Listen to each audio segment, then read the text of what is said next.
এই আদালতেই হওয়ার কথা ছিল পিলখানা হত্যা মামলায় খালাস পেয়েও বিস্ফোরক দ্রব্য মামলায় জেলে থাকা বিডিআর সদস্যদের জামিন শুনানি। তবে মধ্যরাতেই পুড়ে গেছে পুরো আদালত। রাস্তায় কয়েক জায়গায় ব্যারিকেড ছিল, আমাদের আসা একটু সমস্যা হয়েছিল, পরে অনেকে সহযোগিতা করছে। এখানে ভিতরে ঢোকার মতো পরিবেশ ছিল না।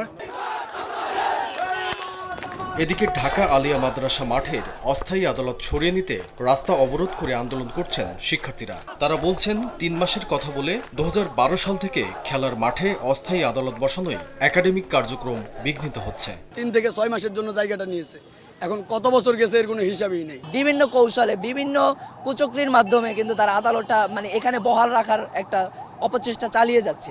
বেলা ১১টার দিকে এই আদালতে বিচারক ঢোকার চেষ্টা করলে শিক্ষার্থীদের বাধার মুখে পড়েন। পরে আদালত পরিদর্শন করেন বিচারক ও আইনজীবীরা। রাষ্ট্রপক্ষের আইনজীবী জানান, বিচার কার্য পরিচালনার অবস্থা না থাকায় এই আদালতে শুনানি করা সম্ভব নয়। এই প্রেক্ষাপটে নিঃসন্দেহে এখানে আদালত পরিচালনা করার মতো কোনো প্রেক্ষাপট নাই। আসামিপক্ষের আইনজীবী বলছেন, এভাবে বিচার বিঘ্নিত হয় ন্যায় বিচার থেকে বঞ্চিত হচ্ছেন বিডিআর সদস্যরা। আমরা প্রথমে একটি প্রজ্ঞাপন পেলাম, যেখানে বলা হইল অস্থায়ী আদালত কেরানীগঞ্জে এই বিচার প্রক্রিয়াটি হবে। কিছু সময় পরে আবার স্ক্রলে আমরা একটা নিউজ দেখলাম যে না, এটা আলিয়া মাদ্রাসায় হবে।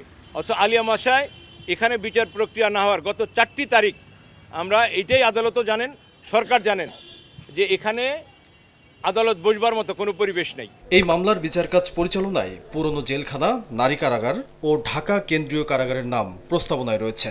১৯ জানুয়ারি নির্ধারিত হয়েছে মামলার পরবর্তী শুনানির তারিখ।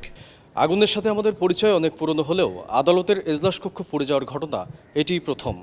হত্যা মামলায় খালাসের পরও শুধুমাত্র বিস্ফোরক দ্রব্য আইনে বন্দী রয়েছেন বিডিআর সদস্যরা।